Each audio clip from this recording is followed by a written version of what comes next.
विमल बहुत परेशान था। उसे समझ में नहीं आ रहा था कि वो इस परिस्थिति से कैसे निपटे। वो अपनी माँ को बहुत चाहता था, किंतु उसकी पत्नी और बच्चे उसकी माँ से बहुत दूर भागते थे, क्योंकि उसकी माँ की एक आंख नहीं थी। साथ ही उसकी कमर भी 90 अंश पर झुकी थी। वैसे वह अपना काम सब खुद कर लेती है, फिर भी वो उसकी पत्नी और बच्चों के लिए हमेशा खटकती है। दादी, आप ऊपर के कमरे में जाओ, मेरे दोस्त आ रहे हैं। विमल के बेटे अखिल ने बड़े बेरुखी से कहा। पर बेटा, मैं तो यहाँ बहुत दूर बैठी हूँ, विमल की माँ ने बहुत प्यार से कहा। नहीं, आप उनके सामने मत रहो, वो मुझे चिढ़ाते हैं, अखिल ने जोर से डांटते हुए कहा। क्या हुआ अखिल, क्यों चिल्ला रहे हो? विमल की पत्नी कामनी ने किचन से ही आवाज़ लगाई। देखो ना माँ, ये दादी यही ड्राइंग रूम पर बैठी हैं और मेरे दोस्त आ रहे हैं, अखिल ने शिकायत भरे लहजे में कहा। माँ जी, आप ऊपर चली जाओ, क्यों हम लोगों को लजवाती हो? कामनी ने बेटे का पक्ष लेते हुए कहा।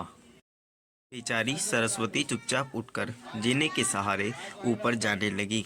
कमर झुकी होने के कारण उन्हें ऊपर चढ़ने में बहुत परेशानी हो रही थी, किंतु वो पूरी ताकत से ऊपर के एक अकेले कोने वाले कमरे में जाकर बैठ गई।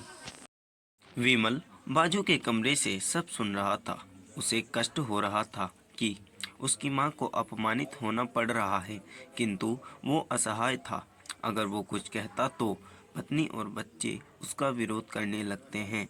दूसरे उनके तर्क भी सही लगते हैं, क्योंकि वो एक प्रशासनिक अधिकारी था। उसका सामाजिक स्तर बहुत ऊंचा था। उसकी ससुराल भी एक उच्च घराने में थी, अतः वह चुपचाप इस तरह हर दिन अपनी माँ को अपमानित होते देखता रहता था। विमल की पत्नी ने कहा, देखो जी, अब कुछ करो। कल कलेक्टर साहब की पत्नी आई थी। माँ जी अपनी देसी धुन धारा में उनसे मिली। मुझे बहुत शर्म आ रही थी, बताते हुए कि ये मेरी सास हैं। मैंने कह दिया कि दूर की रिश्तेदार हैं, इलाज कराने आई हैं।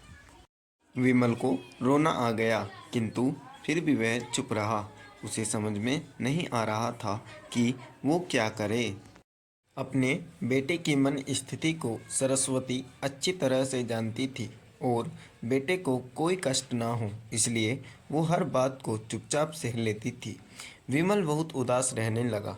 एक तरफ परिवार और सामाजिक स्तर पर जीने की प्रतिबद्धता थी, तो दूसरी ओर माँ की। आखिर माँ से अपने बेटे की यह हालत नहीं देखी गई। एक दिन उसने अपने बेटे से कहा, विमल, बहुत दिन हो गए हैं, मैं अपने गांव जाना चाहती हूँ, मुझे वहाँ पहुँचा दो, मेरा यहाँ मन नहीं लग रहा है। किंतु माँ, वहाँ तो कोई नहीं है, तुम्हारी देखभाल कौन करेगा? विमल ने आश्चर्य से पूछा।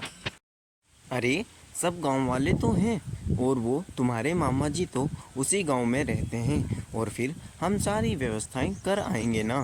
कामनी को तो जैसे मन की मुराद मिल गई हो। हाँ बेटा, बहू सही कह रही है, सरस्वती ने लंबी सांस लेते हुए कहा। विमल जानता था कि गांव में माँ की देखभाल करने वाला कोई नहीं है, लेकिन अपनी पत्नी की जिद के कारण वह अपनी माँ को गांव छोड़ने पर विवश हो गया। माँ को गांव छोड़कर आते वक्त उसे रोना आ रहा था तथा अपनी बेबसी पर गुस्सा भी आ रहा था, किंतु परिवार, पत्नी और समाज ने उसके इन मनोभावों को दबा दिया और वो सुकून सा महसूस करने लगा। के बाद उसके चाचा, जो अमेरिका में रहते थे, आने वाले थे। जब विमल बहुत छोटा था, उसके पिता जीवित थे, तब वो भारत आए थे और उसके बाद वो अब भारत आने वाले थे। पूरा परिवार और आस पड़ोस बहुत उत्साहित था। अमेरिका के विमल के डॉक्टर चाचा आ रहे थे। डॉक्टर रमेश ने जैसे ही घर में कदम रखा, सब ने मिलकर बहुत उत्साह से उनका स्वागत किया। क्यों विमल, भाभी नहीं दिख रही, कहाँ है? डॉक्टर रमेश ने उत्सुकता पूर्वक पूछा। जी, वो गांव में रहती हैं, यहाँ उनका मन नहीं लगा, कामनी ने सपाट लहजे में उत्तर दिया। डॉक्टर रमेश ने विमल की ओर देखा तो विमल ने अपनी आंखें झुका लीं। डॉक्टर रमेश सब समझ गए, बोले, कल हम भाभी से मिलने गांव चलेंगे सब लोग। दूसरे दिन सभी लोग गांव के घर में पहुंचे। देखा कि सरस्वती को बहुत तेज बुखार है और वो पलंग पर असहाय पड़ी हैं। डॉक्टर रमेश दौड़कर सरस्वती के पास गए, उनके पैर छूकर रोने लगे। सरस्वती की ये हालत उनकी कल्पना से परे थी। वाह बेटा विमल, तूने तो नाम उजागर कर दिया। अपनी माँ की ये हालत देखकर तुझे तो शर्म भी नहीं आ रही होगी। डॉक्टर रमेश ने विमल को लगभग डांटते हुए कहा। नहीं देवर जी, विमल का कोई दोष नहीं है। मैं खुद गांव आई थी। सरस्वती ने अपने बेटे का बचाव किया। मुझे सब पता चल गया भाभी, आप चुप रहो। क्यों बहू, तुम्हें अपनी सास की क्रूरता पसंद नहीं है? समाज में तुम्हें नीचे देखना पड़ता है ना? डॉक्टर रमेश ने कामनी की ओर व्यंग्य से देखा। कामनी निरुत्तर होकर विमल को देखने लगी। आज तुम जिस सामाजिक स्तर पर हो वो इन्हीं के संघर्षों की देन है। और बेटा विमल, तुम्हें शायद मालूम ना हो कि बचपन में जब तुम 1 साल के थे तब छत से नीचे गिरने के कारण तुम्हारी एक आंख फूट गई थी और तुम्हारी रीढ़ की हड्डी में भी समस्या थी। तब तुम्हारी इस कुरूप माँ ने अपनी एक आंख और अपना बोन मेरो तुम्हें देकर इतना सुंदर स्वरूप दिया था। कामनी बेटा, इतने सालों तक संघर्ष करके बेटे को प्रशासनिक अधिकारी बनाने वाली इस संघर्षशील औरत की तुम लोगों ने यह दशा कर दी। तुम्हें ईश्वर कभी माफ़ नहीं करेगा। डॉक्टर रमेश की आंखों से अश्रु जलधारा बह रही थी। अब भाभी, आप मेरे साथ अमेरिका जाएंगी, यहाँ इन स्वार्थी लोगों के बीच नहीं रहेंगी। डॉक्टर रमेश ने सरस्वती से कहा।